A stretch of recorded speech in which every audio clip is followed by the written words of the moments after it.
saying, all power is given unto me in heaven and in earth. Go ye therefore and teach all nations, baptizing them in the name of the Father, and of the Son, and of the Holy Ghost. Holy Ghost? Or Holy Spirit sa Holy translation. And then teaching them to observe all that I have, all things whatsoever I have commanded you. And lo, I am with you always, even into the end of the world. So, mo ni siya tong kapit na bitaw si Jesus Christ mubalik. Mubalik na siya sa langit. Nagitapok niya yung mga disciples. Ang mga disciples, maumana siya ang mga apostles and disciples, no? Ito bitang apostoles mo, itong mga eyewitness. Katong 12 ka apostles. Tapos katong mga disciples at yung mga na-convert na.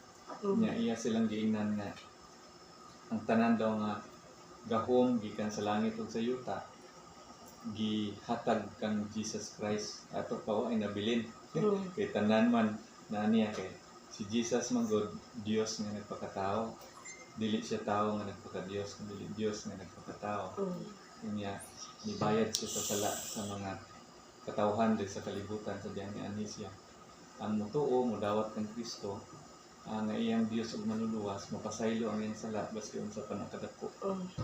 Unya dawaton ta niya nga iyahang mga disipulo, no? Iyatang dawaton nga iyahang mga anak. Unya pagkauman na niya na niingon na si Jesus. Lingkod pastor. Ingon siya na go therefore and teach all nations. So, na ito responsibility no nga kung magtuo ka magdawat ka kang Jesus Christ. Ang pinakadako na calling sa Ginoo sa ato na atong tudluan ang mga katawhan nga mahimong disipulo ni Kristo. Siya nga go therefore and make disciples of all nations. So ang part sa pag-disciple sa Ginoo ang mga requirements nga aron ka mahimong disciple sa Ginoo ni Jesus, baptize them in the name of the Father and of the Son and of the Holy Spirit. So, una, bautismuhan ang tao, ikaduha, kaning tudluan.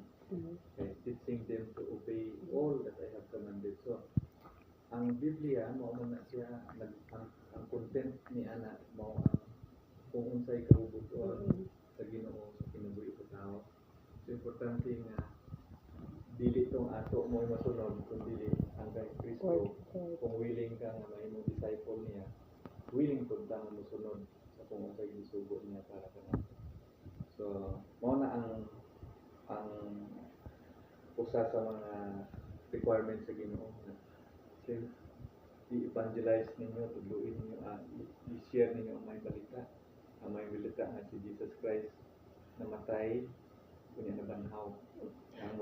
Yung mga naingon ko ni ate gahapon bitaw nga kanang pwede naman kung musimba jud sige te maskin Katoliko og inga kada man ko Christian dito pastor sa lubok to all her mo amigo ni kuya si Sam karon na ako nga pareha naman kay dito na realize ka to bitaw nag ano ka